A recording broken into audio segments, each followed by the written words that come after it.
Bonjour à tous.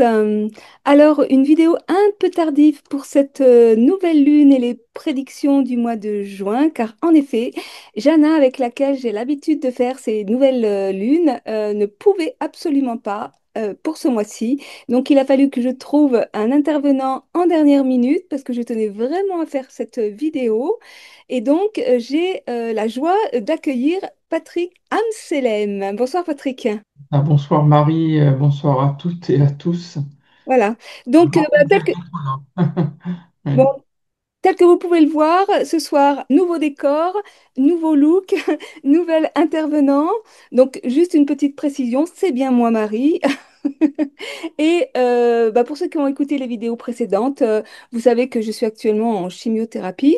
Et donc, eh bien, c'est mon nouveau coiffeur. Voilà. Et il m'a honoré d'une super belle coupe qui, comment dire, initie une belle renaissance pour moi.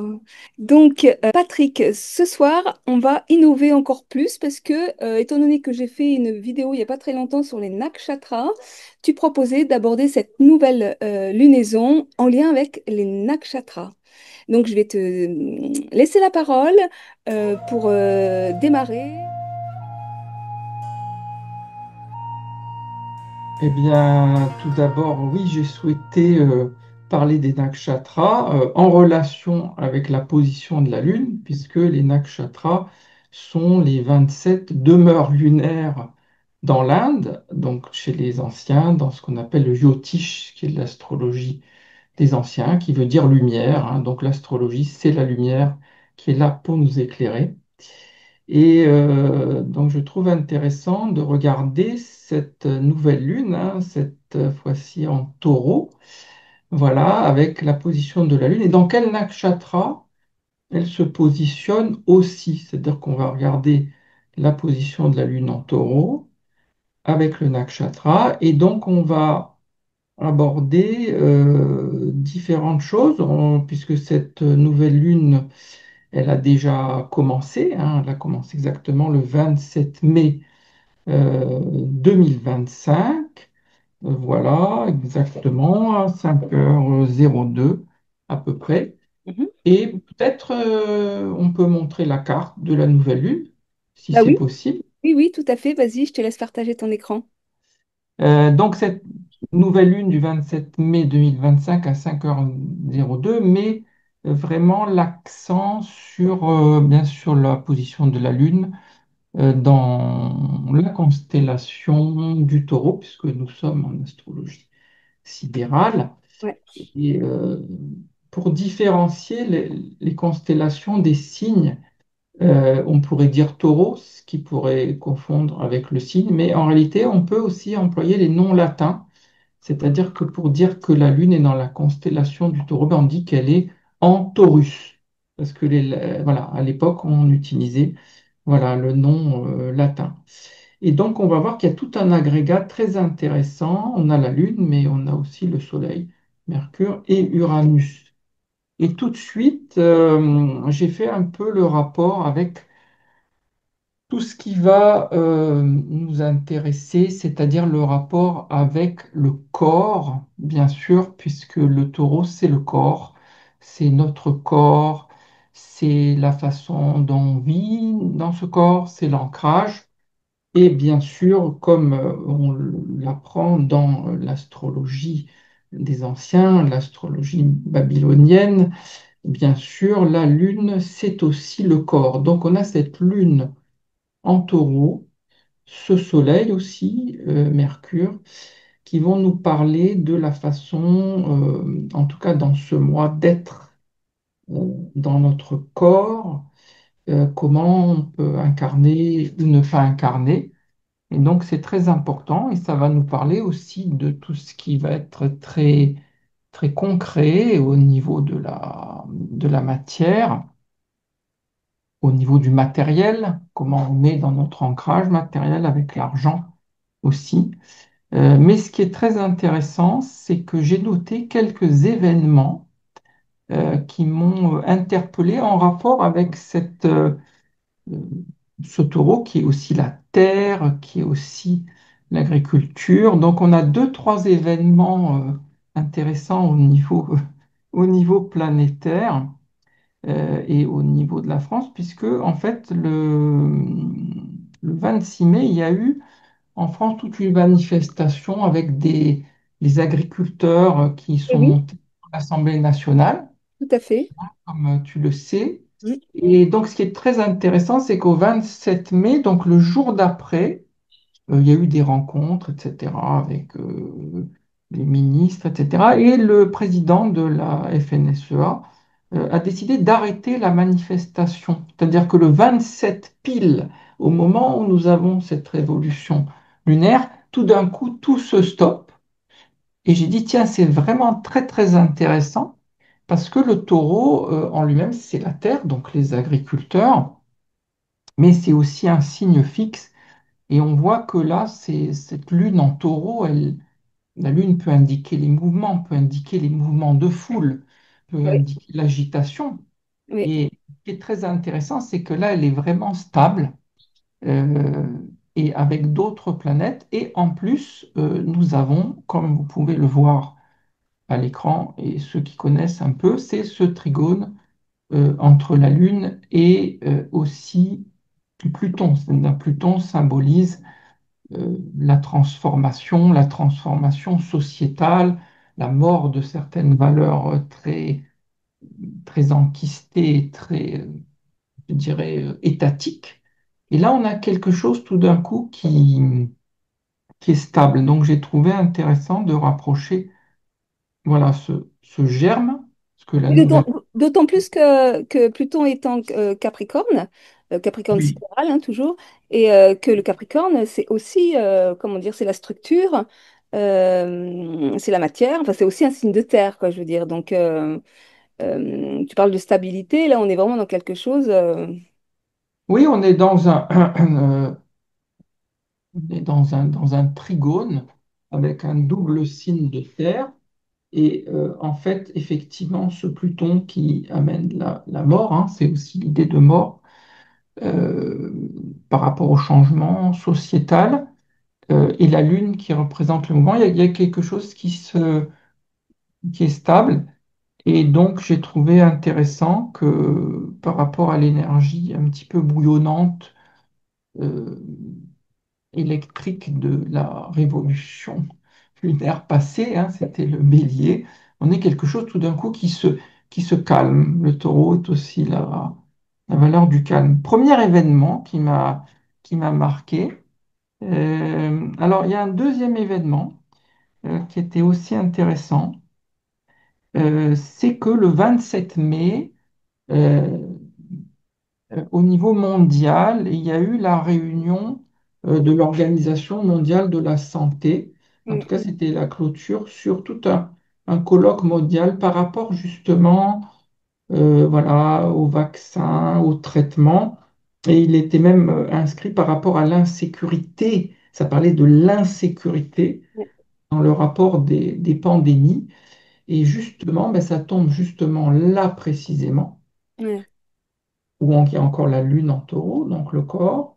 Et le taureau, c'est aussi cette dimension corporelle. Donc ce congrès intéressant termine ses conclusions par rapport au corps. Donc il y a le germe de ce qui est à venir pour l'année à venir. Donc là aussi, je trouve je trouve que le fait qu'il y ait cet événement et derrière toute cette richesse de l'astrologie, encore une fois, c'est toujours un émerveillement, en fait. C'est toujours un émerveillement de voir comment ça correspond. Tu étais ouais. au courant un peu de cet événement? Tu en as entendu parler? De l'OMS, oui, oui, j'ai entendu parler des agriculteurs. Étant donné que je circule beaucoup en taxi, moi, parce qu'ils m'emmènent D'accord. dans mon lieu de soins, je sais aussi qu'il y a eu la grève des taxis, qui n'a pas été très médiatisée, mais qui est quelque chose de très important parce que c'est aussi en lien avec la santé. Parce qu'en fait, ils veulent réduire, enfin, complètement révolutionner les prises en charge. Et en fait, aujourd'hui, on a vraiment un service de qualité avec les taxis. qui ont quelque part comblé le fait que la diminution des lits en hôpitaux, donc du coup, comme il y a moins de lits, ben, du coup, moi, ma chimio, on me met une petite valise avec moi et je rentre à la maison avec, hein, et donc, du coup, c'est hyper important d'avoir des taxis qui puissent nous emmener, nous attendre, nous ramener pour une qualité et tout ça. Ils veulent éradiquer ça pour mettre des espèces d'ambulances collectives où on sera traballé pendant des heures et des heures et des heures pour aller dans les soins, avec donc beaucoup moins de mise à disposition, en fait, beaucoup moins de confort, beaucoup moins de sécurité, beaucoup moins de... On est vraiment dans l'idée, dans la dimension, parce que on précise que le taureau, c'est le soin, c'est la sécurité. Et puis toutes formes de nourriture en fait, hein. Et là, ben, c'est vrai que les grèves qui ont eu lieu, ben, c'est les agriculteurs, les taxis et donc l'OMS qui est aussi en lien avec avec la santé. la Et cette santé. notion de sécurité, oui, tu as raison de rappeler que le taureau, c'est un besoin de sécurité. Donc par rapport à cette révolution lunaire, et on verra aussi par rapport au nakshatra, qui est le nakshatra de Rohini, il y a la notion de se sentir sécurisé. Et évidemment, si on relie ça avec les mouvements des taxis, on veut supprimer certains remboursements justement de transport par rapport aux maladies, aux affections de longue durée, etc. Et donc, ça crée une insécurité matérielle. Et Ouais. là aussi, toutes les affaires matérielles, argent, finances, sont un petit peu au programme. Bien regarder ces aspects, c'est-à-dire que l'aspect de la spiritualité, on va parler de la spiritualité aussi incarnée. Donc comment on fait évidemment dans notre vie quotidienne avec l'argent, avec la matière, avec notre corps, notre véhicule sacré qui est le temple de l'esprit. Donc j'ai trouvé ça intéressant. Et puis, alors évidemment, il y a autre chose qui est quand même un bouleversement d'une certaine façon. Eh bien là, on va le voir, c'est l'adoption le 27 mai 2025 du vote du droit, adoption en première lecture du vote du droit à mourir. En fait, voilà. Et ça, c'est quand même quelque chose, un bouleversement sociétal, en tout cas en France, puisque ça existait déjà je crois, en Belgique et en Suisse. Et Pluton représente aussi la mort. Donc on a un bouleversement là en germe. Donc c'est un germe, c'est la première lecture, et puis voilà, ça va passer. On va voir ce qui va se passer. Mais en tout cas, ça touche le corps, ça touche la fin de vie, ça touche notre droit à, si on est conscient en tout cas, à décider si on va voilà, faire cette injection létale. Et du Euh, coup, ça génère aussi beaucoup d'insécurité parce que moi, j'ai été amenée à regarder quelques vidéos qui viennent interpeller sur le fait qu'à un moment donné, plutôt que de mettre en place en fait des vraies prises en charge, parce qu'aujourd'hui, la médecine, on se demande si elle existe encore. Donc, plutôt que de mettre en place des vraies prises en charge pour les personnes en détresse, je parle pas des gens qui sont vraiment malades et qui, à un moment donné, on sait que voilà, ils pourront pas s'en sortir et que ça, je peux comprendre. Mais à un moment donné, les petites vidéos que j'ai vues parlent de situations beaucoup, enfin, très différentes et où en fait, plutôt que de prendre véritablement en charge la personne dans sa souffrance psychique, finalement, on va l'amener à l'accompagner en lui disant, bah oui, mais en fait, si t'en as marre, bah, tu peux mettre ça à tes jours. Et donc là, c'est grave en fait. Enfin, la dérive que ça peut emmener. euh, Plutôt que de renforcer la médecine, de renforcer le soin, les prises en charge, on te donne le droit à mourir, quoi. Donc c'est très...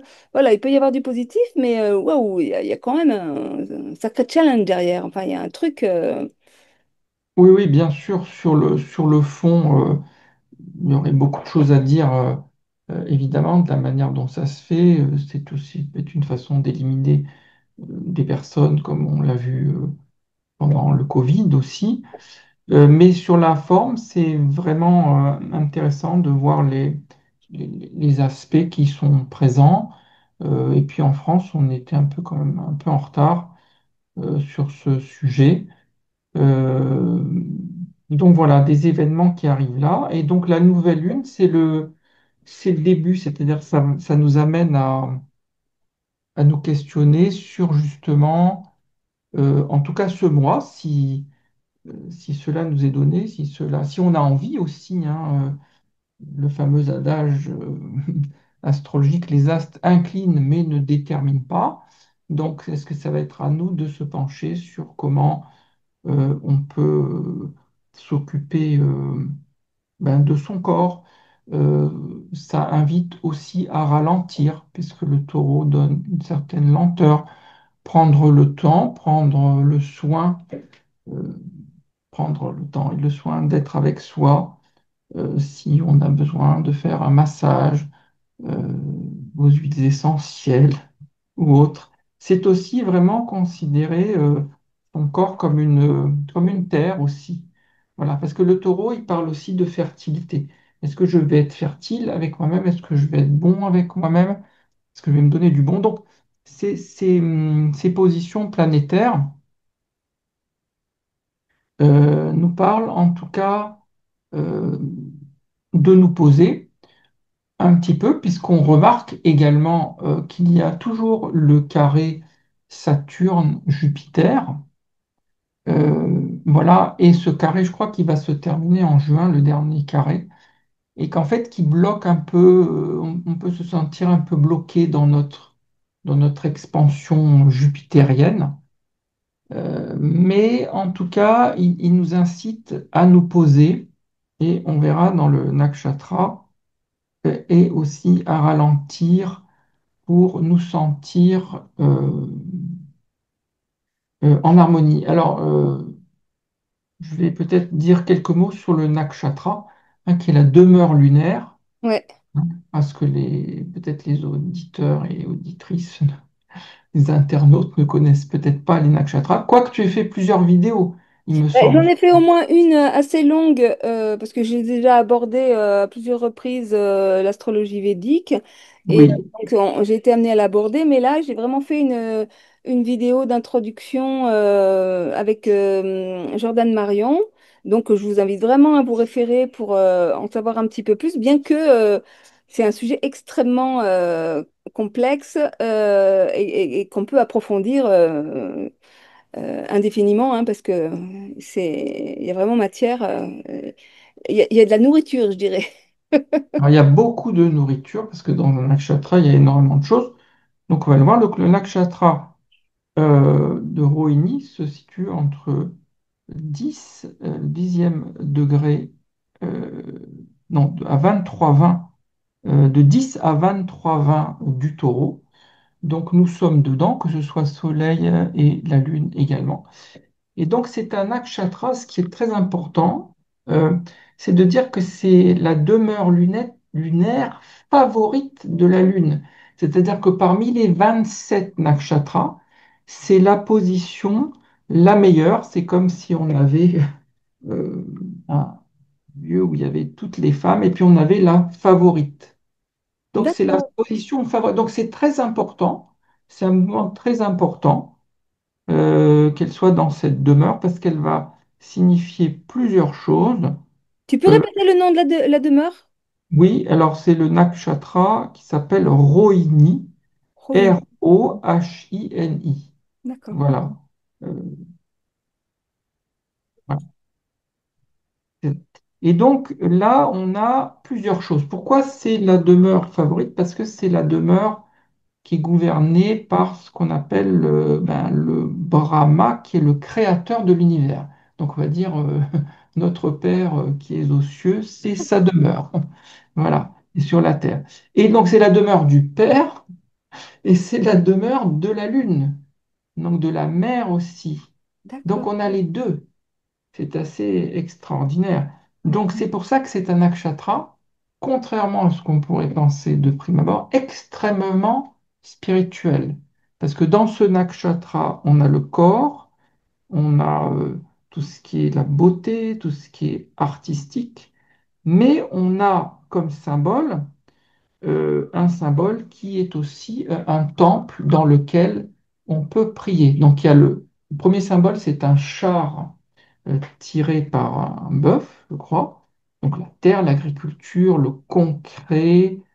Et l'autre, c'est un temple dans lequel on va prier. Donc c'est extrêmement intéressant de voir qu'ici, on a les deux notions de s'intéresser à notre corps, mais de s'intéresser aussi à une intériorité. C'est pour ça que c'est favorable à la méditation, que c'est favorable au yoga, que c'est favorable aussi au chemin intérieur, puisque, eh D'aut- bien, D'autant plus que le maître du taureau, c'est Vénus, que Vénus est exaltée en poisson, là où elle se trouve actuellement, et qu'on peut voir aussi qu'il y a un sextile entre cette nouvelle lune et Neptune. Euh, absolument, bravo, j'allais l'évoquer, mais tu me devances.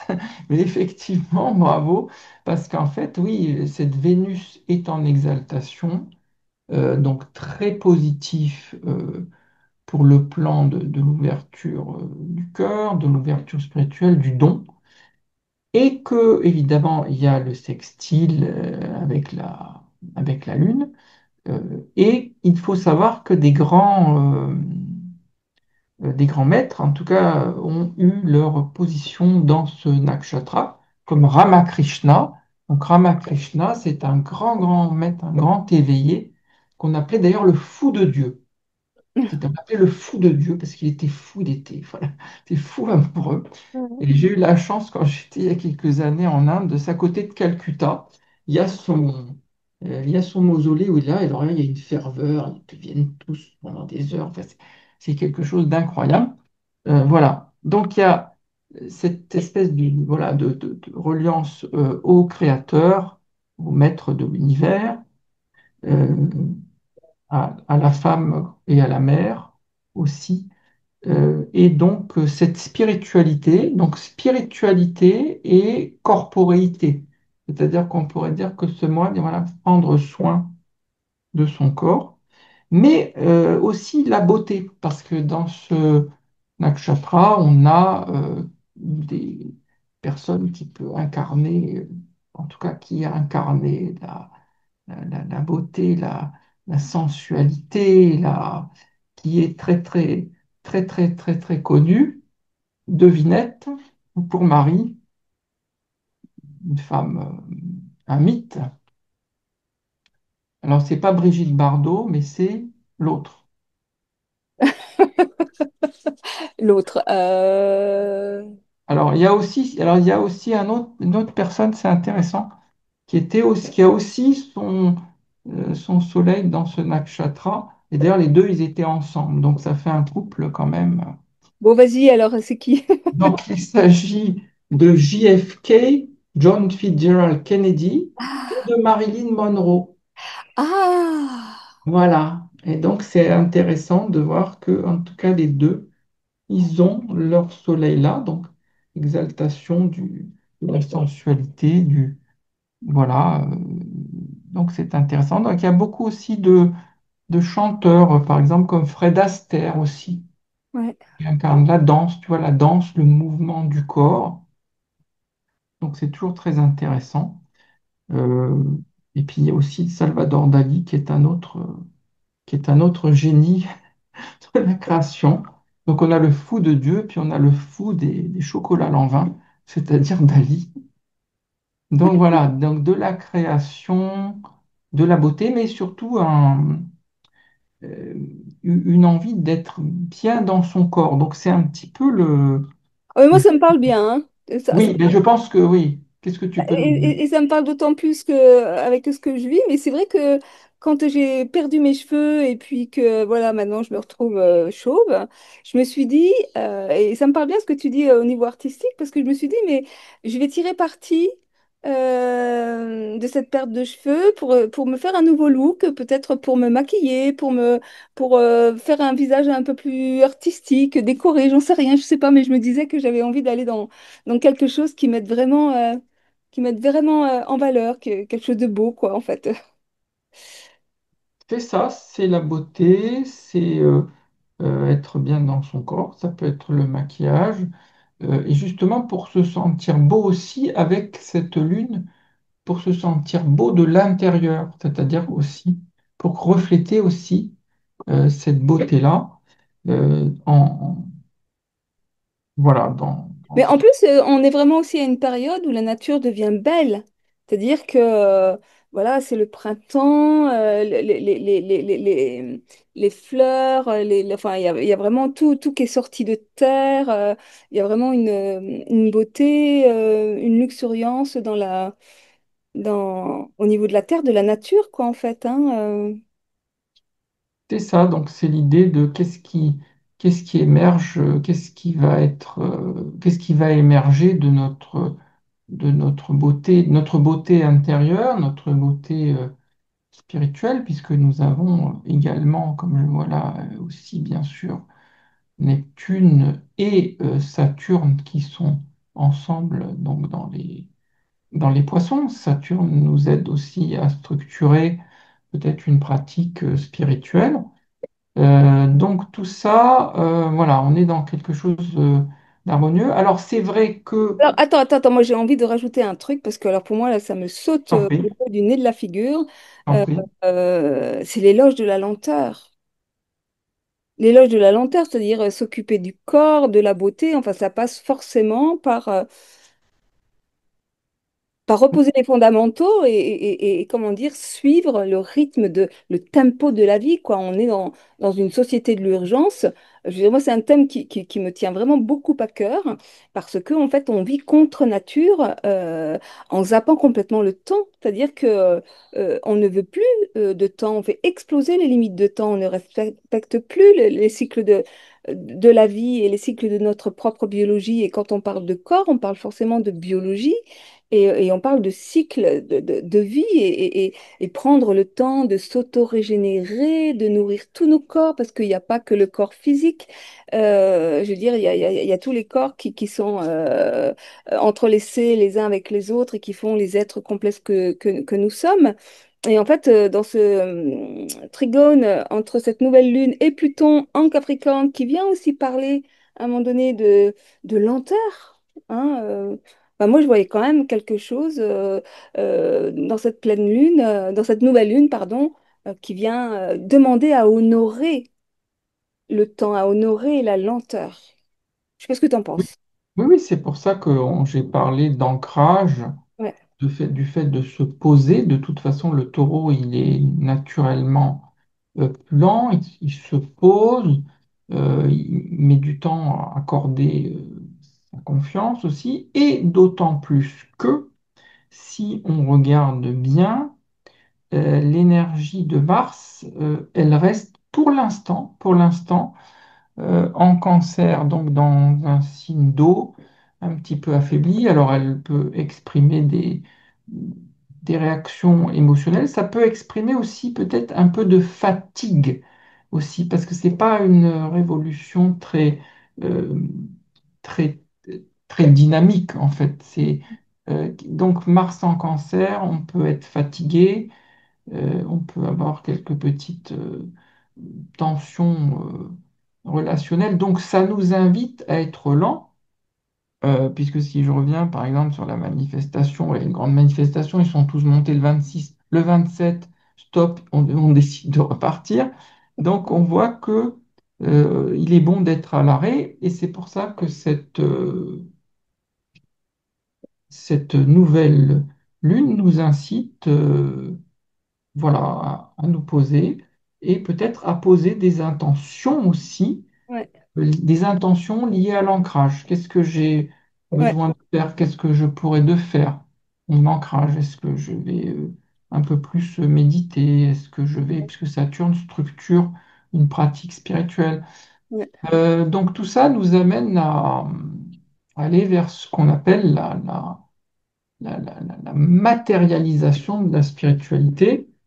J'en ai déjà parlé, c'est le maître bouddhiste Chogyam Trungpa, qui était d'ailleurs un des maîtres de Fabrice Midal, qui est assez connu, qui disait il y a la spiritualisation de la matière mais il y a aussi la matérialisation de la spiritualité. Moi, j'aime bien ce terme-là. Oui, Tu tout à vois, de fait. matérialiser, c'est pas un truc éthéré, on n'est pas dans les nuages, tu vois, là, on est dans le taureau.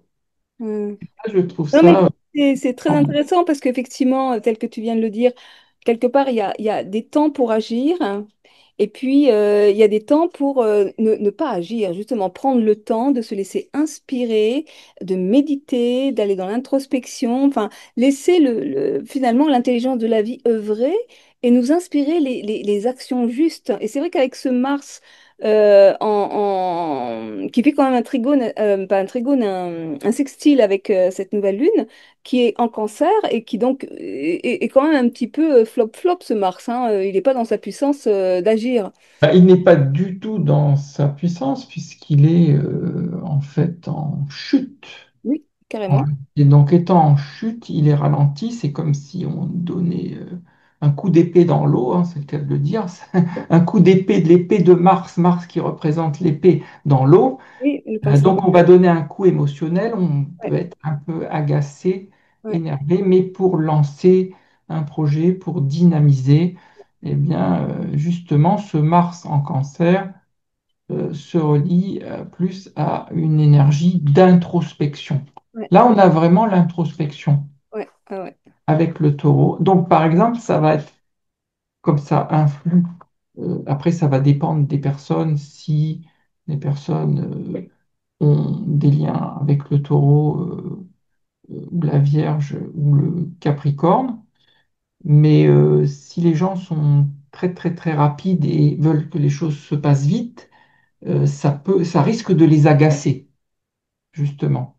Hein, Oui, la course à la vitesse, c'est toujours la course. D'ailleurs, on cherche de plus en plus à aller vite, mais ça ne change pas, évidemment, l'évolution des choses. On veut aller plus vite. J'ai vu qu'il y avait un avion là, supersonique en Chine là, qu'ils ont prévu qui reliera, je ne sais pas, Paris à Pékin en 4 heures. Donc, ouais. c'est toujours la course à la vitesse, quoi. Plus vite, Ouais. plus de rentabilité. Mm. Voilà, bon, après, chacun y trouvera ce qu'il veut. Et donc, ça marque aussi, pour moi, un principe, c'est de dire que l'incarnation humaine est une initiation concrète, est une initiation quotidienne. Parce qu'on peut aussi rajouter, on l'a dit un petit peu, mais on rajoute que le taureau, c'est aussi la nature, quoi. Oui, Ok, c'est ce qu'on disait tout à comment l'heure. être bien dans la nature. D'ailleurs, on voit quelques plantes là autour de ton. Tu nous as Oui, mis quelques. C'est très agréable de voir ces plantes là, voilà. Euh, donc voilà. Et puis sans oublier que euh, pour les personnes qui connaissent et même ceux qui ne connaissent pas l'astrologie, eh bien la Lune, elle est en exaltation dans le Taureau. Donc non oui, seulement c'est la meilleure position de tout le zodiaque, de toutes les maisons indiennes, on est en exaltation, on a tout ce qu'on a dit là. Donc ça nous montre à quel point cette lune, elle est très importante avec des bons aspects. Alors bien sûr, on peut voir qu'effectivement c'est le germe et qu'après ça évolue, mais c'est très important en tout cas de poser ce germe, en tout cas de nouvelle lune, pour voir après comment il va se déployer. Alors peut-être qu'après, on peut voir ce que ça donne, et que c'est très intéressant aussi, sur le premier quartier. Alors, il faut que je fasse une petite manipulation. Le premier quartier qui est au 3 juin, donc dans 2 jours, hein, parce qu'on voit que ça bouge. Euh, voilà. Alors, donc là, ça va changer un petit peu, parce que comme vous pouvez le voir à l'écran, la Lune, elle va bouger. Puisque là, donc au premier quartier, c'est-à-dire dans 2 jours, on va la retrouver donc en Lion.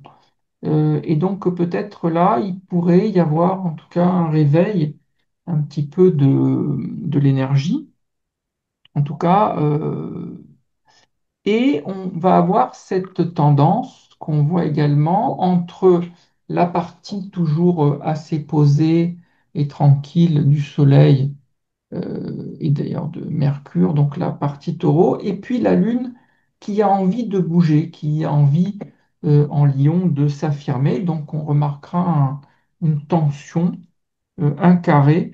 C'est-à-dire que là, dans ce carré, c'est aussi euh, en relation avec le nakshatra à 18-15 du Lion qui s'appelle Maga. Et on va voir que Maga, dans Maga, il y a quelque chose dans la personne qui a envie de se positionner, qui a envie. C'est un petit peu le premier quartier, cette action du premier quartier qui nous donne envie de nous, en tout cas avec la Lune en Lion, de nous affirmer. Et pourquoi? Alors c'est très très intéressant parce que Maga nous parle des pitris. Et des pitris dans l'Inde ancienne, ce sont les pères, ce sont les ancêtres, c'est toute la généalogie des ancêtres. Et donc ce Maga nous dit, est-ce que je vais euh, arriver à honorer ce passé de manière concrète ou alors est-ce que je vais arriver à couper avec ça pour être moi-même. Donc, il y a une espèce de tension avec toute la psychogénéalogie, elle est là. Une tension entre bien, voilà, quelque chose qui voudrait rester stable. Et donc, en tout cas, ça peut, dans la compréhension de cette nouvelle lune, nous amener à mettre des actions, Ouais, en tout cas concrètes, pour stabiliser et pour prendre sa place, c'est-à-dire je prends ma place et je ne reste pas complètement passif. Donc il y a une action dans l'incarnation. ouais, ouais. Et puis le lion, c'est aussi une quête de reconnaissance. C'est la créativité. C'est ouais, l'affirmation de soi. Absolument, on a le nakshatra on a le taureau, puisqu'à 17, il reste toujours dans le nakshatra de Rohini, parce que ça va jusqu'à 20, je crois.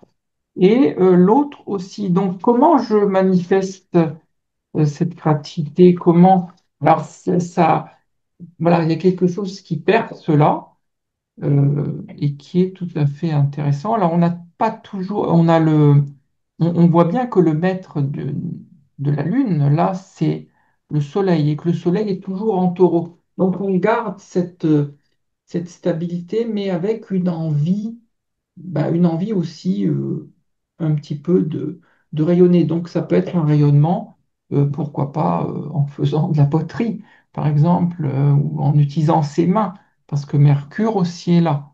Donc utiliser les mains, utiliser le concret, mais faire quelque chose. Faire quelque chose, parce qu'il y a cette émergence du premier quartier. C'est pour ça que dans la nouvelle lune, euh, on a le germe, et puis après, il y a est-ce que je mets en action ou pas? Et c'est ça le premier quartier. Hmm. Donc les personnes nées en premier quartier doivent, comme moi par exemple, doivent mettre en action et, et concrétiser des choses. Voilà, donc je trouve intéressant cette notion de pitri, notamment en tant que thérapeute, puisque je vois combien de gens sont plombés par des histoires généalogiques ou parce qu'ils ont vécu ou parce qu'ils portent des choses qui ne leur appartiennent plus, qui ne leur appartiennent pas. Donc il est important de se délester de tout ça avec cette action, euh, voilà, et en ayant toujours ce soutien de l'ascendant, enfin de l'ascendant, de la Lune dynamisante, mais c'est pas facile. Est-ce que j'agis ou est-ce que je reste stable? Donc, un carré, c'est toujours quelque chose en astrologie à travailler et à dépasser. Donc là aussi, les astres inclinent, mais ne déterminent pas. Alors, ce qui va être intéressant, peut-être on peut regarder après la phase suivante. Quoique j'ai peut-être une chose encore à dire sur ce premier quartier. Disons qu'on peut rajouter que la lune en Lion, il y a aussi un côté leadership, aussi un côté voilà, d'être revu. Donc j'ai envie aussi d'être revu, j'ai envie de me déployer. Euh, voilà, donc comment me... Il y a le tonnerre et la pluie. J'espère que je suis sur un balcon là. J'espère. Écoute, au cas où, je courrais vite à l'intérieur. Bon, voilà, un tonnerre, un tonnerre digne du lion. Au moment où on parle du lion, on a le rugissement. Bon, bah, tu me fais signe hein, s'il y a quoi que ce soit. Euh, voilà. Alors après, on va passer peut-être à la pleine lune, qui est un moment très important, peut-être le pic du cycle. Ouais.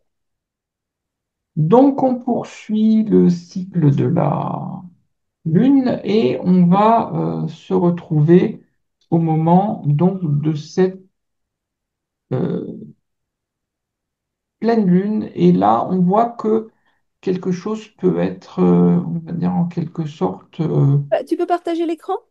ah pardon. Voilà, ce moment de la pleine lune, c'est un peu c'est un peu l'acmé, c'est un peu le moment où justement ce qu'on a dit de l'ancrage peut être mis en action. Alors là, on voit qu'il y a quelque chose d'important quand même, donc à partir de ce moment, c'est que Mars va passer dans le Lion. Donc on sait que Mars est resté dans le Cancer pendant un moment.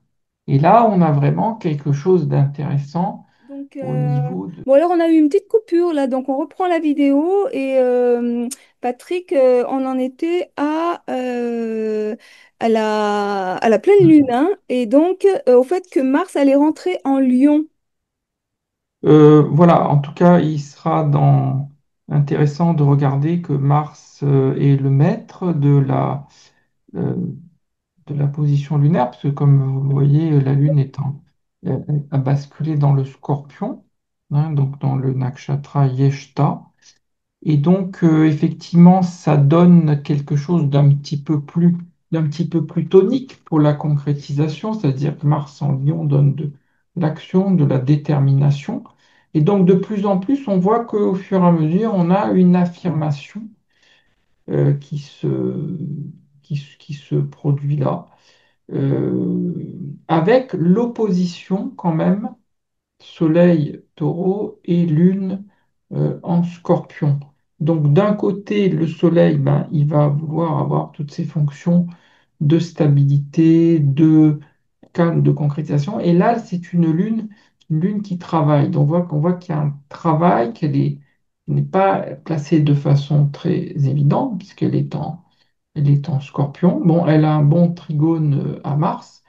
Mais du coup, ça nous donne une position de transformation, de transmutation, et que ce nakshatra, qui s'appelle Yeshta dans l'astrologie indienne, nous parle d'un ancrage et d'une maturité émotionnelle.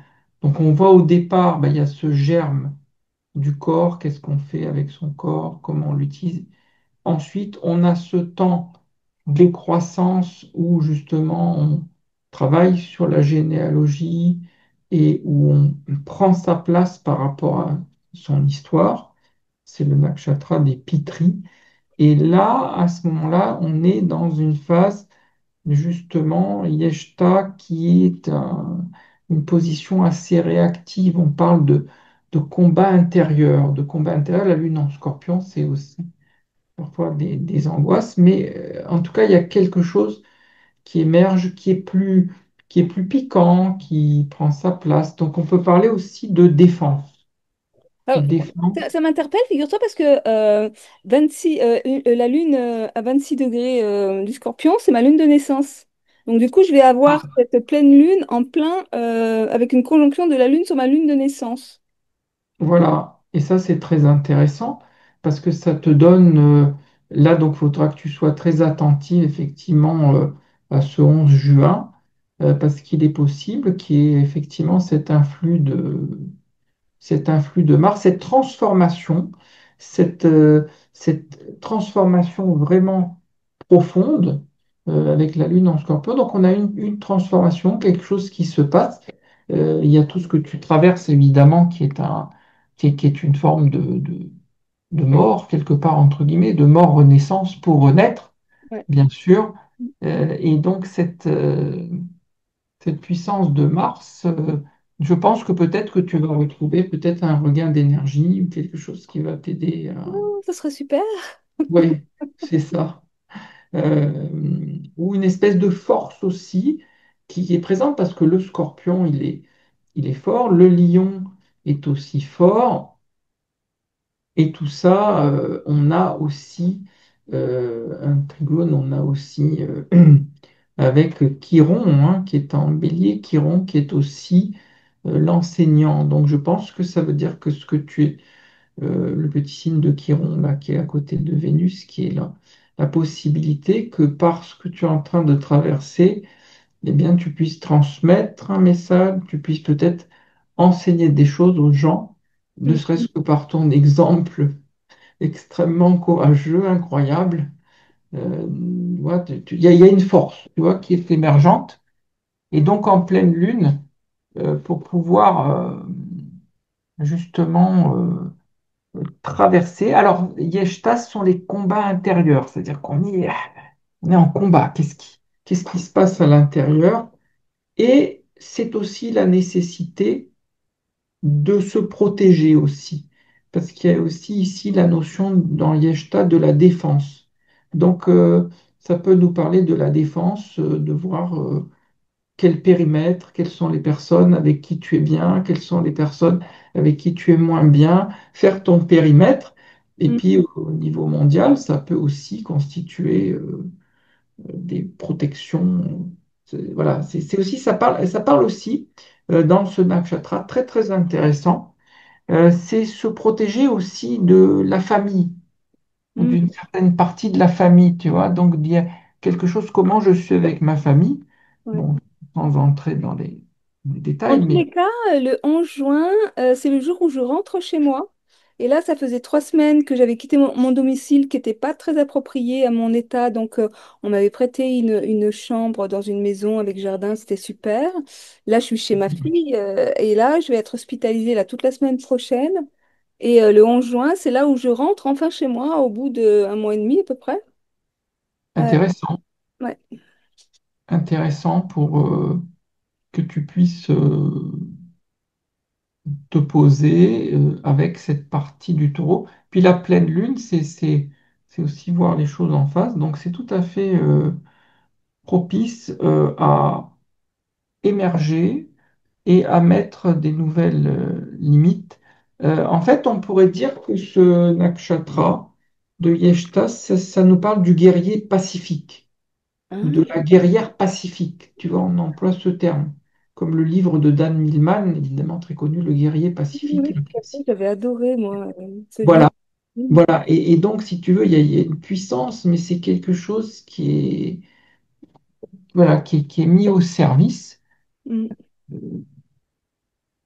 Donc peut-être ça va te donner effectivement de la combativité, de Mais la c'est intéressant positivité. ce que tu dis là par rapport au guerrier pacifique, par rapport Oui, au oui, nakshatra où se trouve ma lune de naissance, parce qu'en fait, j'avais déjà cette dimension-là avec mon Mars en balance. Et ce Mars en balance, moi, je le vis vraiment aussi dans cette dimension du guerrier pacifique, parce qu'il cherche, en fait, c'est un Mars qui est vraiment au service de la relation, qui est au service de l'harmonie, euh, et j'avais déjà, enfin, en absolument. tous les cas, c'est une dimension que je ressens très fort en moi. Je l'aurais jamais mise sur ma lune, tu vois, et là, tu m'ouvres un espace. Grâce au nakshatra, Ouais, ça nous parle d'un leadership, de quelqu'un qui peut être leader, qui peut, comme toi, ben voilà, être montrer des vidéos, donner des messages. C'est un leadership ouais, sage et apaisé. Pourquoi? Parce que Yeshta, c'est beaucoup de personnes que je vois avec le Yeshta sont dans des combats intérieurs.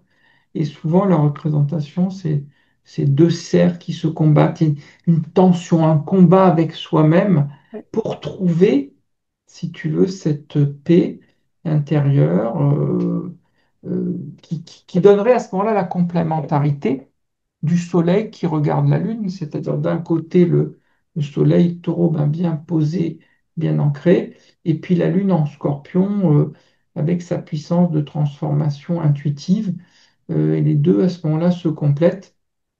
plus qu'une opposition de deux planètes.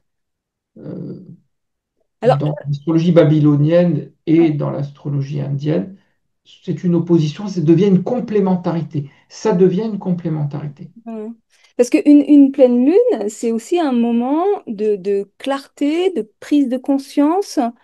Euh,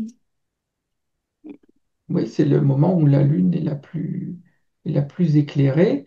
Donc il y a un coup de projecteur sur cette Lune, et d'autant plus sur ta Lune de naissance, qui donne cette puissance transformatrice. Donc là, ça va être peut-être que tu vas ressentir le fait que tout ce que tu traverses va t'apporter une transformation très éclairante. oh bah c'est déjà le cas, hein. Oui, c'est tout à fait ça. Et c'est ce 11 juin qui sera peut-être un moment de fête et de champagne pour te dire je rentre chez moi enfin, pour fêter, pour fêter voilà Ils vont m'annoncer en fait que mon traitement s'arrête le 11 juin, parce que logiquement il est censé s'arrêter le 20. Mais là ils vont dire, bon ben, parce que j'ai un scanner la semaine prochaine, là, mardi, pour faire un peu le point de là où ça en est. Et en fait, ils vont m'annoncer que c'est bien avancé, qu'il n'y a pas besoin d'autant de séances de radiothérapie et qu'on arrête. D'accord. Oui, donc ça c'est vraiment super quoi. Donc Enfin, ça serait le scénario rêvé, tu vois, qui me disent, allez, le 11 on arrête. Je sais pas si... voilà, donc de toute façon, ça va être le moment un petit peu de la pleine lune, le moment de vérité quoi, où tu vas voir. Ah ouais, moment de vérité. Donc l'éclairage, c'est de voir, et c'est aussi donc on voit qu'il y a une progression, toujours dans l'ancrage. Euh, voilà, et puis peut-être, on peut peut-être terminer par le dernier quartier, Ouais, peut-être pour finir. bah ouais. Voilà, est-ce que c'est ça? Ça doit être ça. Voilà, donc quand on entre un petit peu dans le dernier quartier, c'est un petit peu le moment euh, un peu plus passif, mais on pourrait dire aussi le moment ici un peu de la réflexion, parce qu'on a effectivement la Lune. Alors la Lune, elle est en Poisson, 2 degrés des Poissons. C'est un petit peu presque la fin du cycle. Et donc dans ce degré-là, on a une fin un peu des attachements un peu auxquels on était attaché. C'est une lune alors quand même assez intellectuelle parce que, comme on le voit, elle tombe sur les premiers degrés des poissons. Donc elle s'accorde bien avec cette dimension de la pensée. C'est un peu comme si on était en train de penser. On a Saturne également qui structure et le Soleil euh, au début des Gémeaux. Donc c'est un peu comme si on faisait un point. Mais attention de ne pas être trop dans quelque chose de flou ou d'idéal. Saturne, Neptune et Lune en Poisson, et de mettre les choses un peu de manière claire. Mais en tout cas, dans le nakshatra, 2 degrés des Poissons, qui s'appelle Purva Bhadrapada, Purva Bhadrapada, on parle, le symbole, c'est le lit funéraire. Donc, le lit funéraire, ça veut dire que voilà, quelque chose se termine là. Donc, ça sera intéressant de voir comment ça va se passer pour toi, mais dans le bon sens, évidemment. Euh, on peut faire un peu d'humour, mais c'est plutôt l'idée que quelque chose se termine là. Se dépose. Le lit funéraire, c'est là où on vient se déposer. Voilà, tu viens te déposer, donc il est possible qu'à la fin de ce cycle, ben, voilà, sans préciser, sans avoir vu Mais en ta... fait, c'est bien, c'est très juste que ce que tu dis, parce que mon traitement est censé se terminer ce jour-là. Euh, Oui, et en fait, il y a quelque chose là bah, du coup, qui lâche prise. C'est-à-dire que là, après, il faut attendre 3 mois avant de refaire les prochains examens et voir ce qui se passe. Mais là, il y a d'accord. comme quelque chose qui, ou moi, ben, je vais me déposer et déposer ce qui est mort, en fait, hein. Et puis après, Voilà. je pars sur l'autorégénération du corps, enfin, etc. Et on est bien toujours dans le corps, hein. Et après, bah, c'est la renaissance, en fait, hein. Donc oui, c'est tout à fait juste ce terme de Le vie. livre funéraire, évidemment, on le prend au sens symbolique, évidemment, c'est pour ça que je rigolais. C'est-à-dire que c'est aussi l'idée dans ce nakshatra de brûler le passé. Littéralement, on dit brûler le passé Ah bah ouais. avec cette lune. Donc, si tu veux, tu brûles, comme j'avais dit, Oui, une fois on brûle le karma, ou là, on brûle son karma, et bien, ouais. il y a quelque chose qui est brûlé, et donc automatiquement, même si ça s'adresse évidemment à tout le monde, c'est pas une consultation particulière, mais on peut le relier à ce que tu dis. Alors attention quand Oui, même. juste pour préciser, parce qu'effectivement, on avait parlé, on avait échangé sur le fait que la chimio brûle le karma. Et c'est Oui, pour ça que tu fais le lien là. Euh, oui, je fais le lien avec cette idée que, par exemple, quand des personnes vivent des choses très très difficiles, comme des cancers, c'est-à-dire qu'il y a quelque chose qui s'exprime ou qui va s'exprimer par le corps, qui ne peut pas s'exprimer autrement, et donc par ce cancer, on peut se libérer de certaines choses.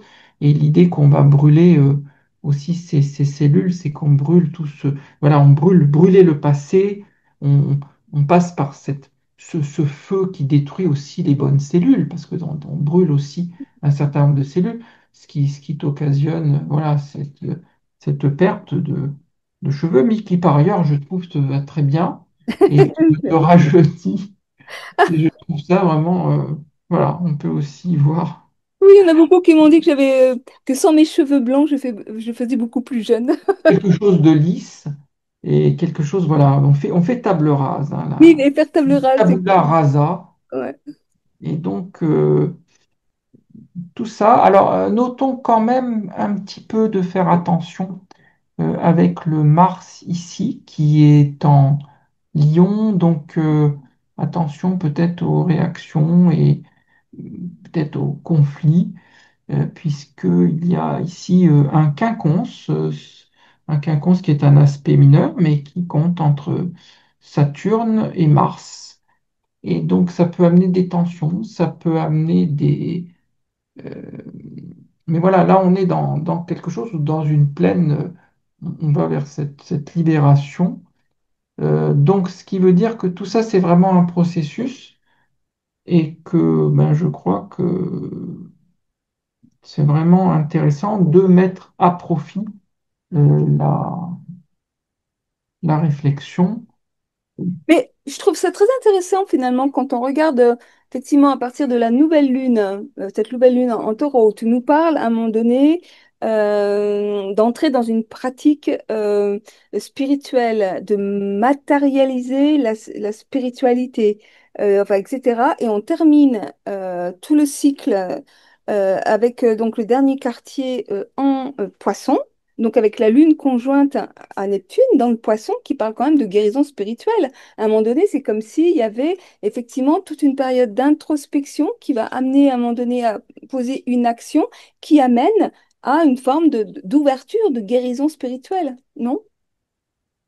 En tout cas, oui, la pratique la conscience est là. Donc, sans oublier quand même que dans l'astrologie babylonienne, on a cette lune en poisson qui nous indique aussi un côté concret, un côté scientifique. Mais effectivement, dans l'astrologie classique, lune, et puis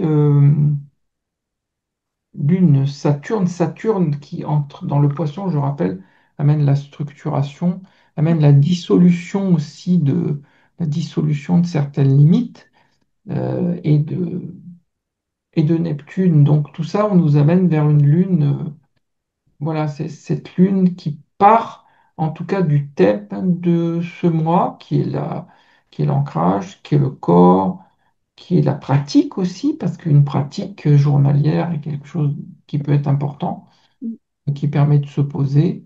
Donc voilà le déploiement, un petit peu le programme euh, qui est donné dans dans ce germe de la nouvelle lune en taureau. Alors du coup, est-ce que si tu devais résumer en quelques mots l'ambiance du mois de juin finalement, euh, Je dirais que c'est un bon mois pour prendre du recul, prendre son temps, s'occuper de s'occuper de son corps, faire attention à soi, euh, pourquoi pas avoir une pratique, faire des massages, ou alors s'intéresser également à la créativité, pourquoi pas écrire, pourquoi pas peindre, pourquoi pas, qui vont permettre de nous relier au corps et à ce moment-là, de devenir vraiment des êtres pleinement incarnés, hein. On a le soleil et la lune en taureau. Et ainsi devenant incarné, on va pouvoir incarner on va dire un détachement du passé, des ancêtres, et puis une certaine verticalité qui va nous permettre ensuite de renaître, parce que la verticalité, euh, qui est aussi l'affirmation de soi, qui est aussi trouver sa place, est un élément essentiel vers l'ouverture, en tout cas spirituelle, et cette révélation.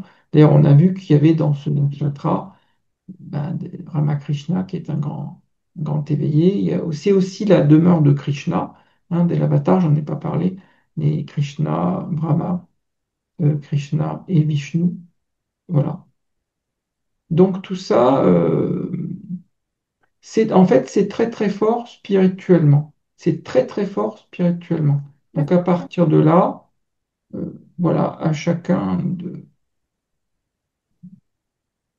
de se pencher sur cette. C'est pour ça que c'est intéressant de le regarder comme une guidance, et que ça puisse, j'espère, vous aider dans dans cette traversée du mois, cette traversée cosmique. Alors j'avais proposé peut-être pour terminer, euh, peut-être une lame du tarot, peut-être, est-ce que ça te allez, dirait ouais, que tu tirerais toi? Donc on va tirer une lame, parce que voilà, qui va compléter voilà tout ce tableau. Donc je vais utiliser ici le tarot de Marseille, plus particulièrement le tarot de Jodorowsky Camoin. Si on peut montrer un peu à l'écran, c'est un tarot de Marseille. On le voit là? oui, on les voit. On voit le battleur. On voit le battleur. Donc, eh bien, écoute, ce qu'on va faire, on va demander, Est-ce que tu peux arrêter le partage? Comme ça, on... oui, Voilà, voilà. super. Ok. Alors, oui, on peut tirer une lame quelle va être la lame du mois. Alors, Alors, je mélange et donc je vais te demander ta participation, voilà, pour tirer une lame, une position entre 1 et 22, les 22 lames du tarot de Marseille. Et donc, je t'écoute, la lame qui va te, 19. enfin, la position. Donc, la lame qui a été choisie, je la montre, c'est la lame de l'impératrice. Hmm. Et donc, l'impératrice, dans le tarot de Marseille, c'est d'abord une femme, donc ça nous parle de la lune, et c'est aussi une femme pleinement incarnée, puisque la gouvernance de l'impératrice, c'est Vénus et c'est Mercure, les deux planètes, Vénus et Mercure. Donc on a une dimension pleinement incarnée, pleinement vivant, pleinement matérialisée, et aussi avec Mercure qui est l'intelligence. Et on voit que l'impératrice, elle est bien posée. elle est stable. Donc ça nous donne cette idée de stabilité du côté incarné. Et puis ça représente aussi notre partie féminine. Donc elle incite à euh, nous poser. Et surtout, surtout, ce qui est très intéressant dans le tarot, c'est que dans le tarot, il y a tout un couple. Il y a des couples comme ça, et que la lame suivante, c'est la lame de l'empereur.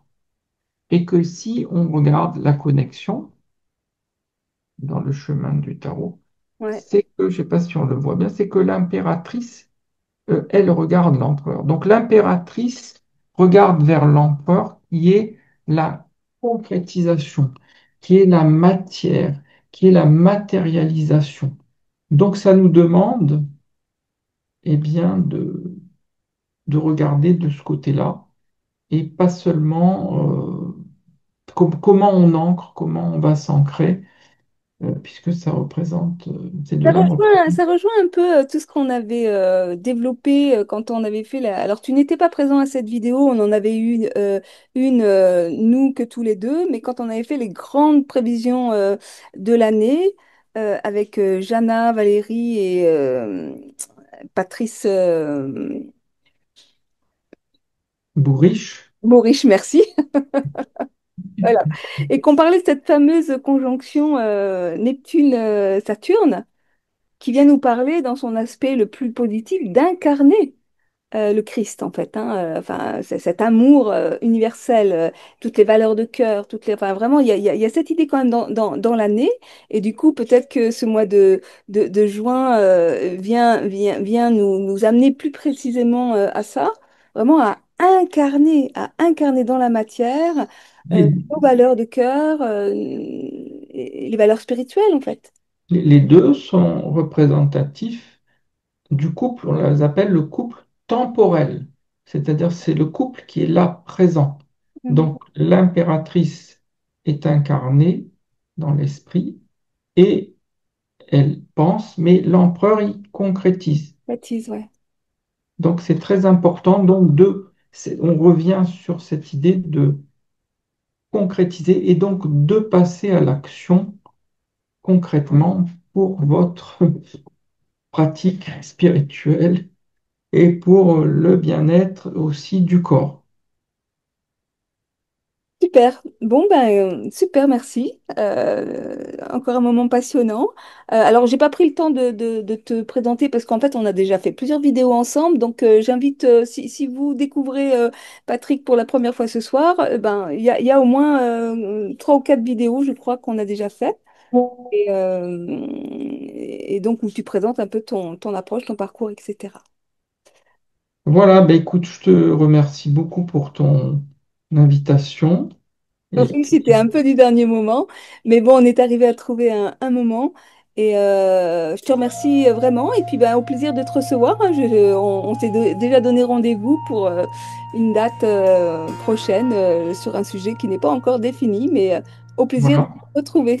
au plaisir et à bientôt. Ouais, à bientôt. Merci, au Au revoir. Au revoir, revoir à tous. Merci de votre au écoute. revoir.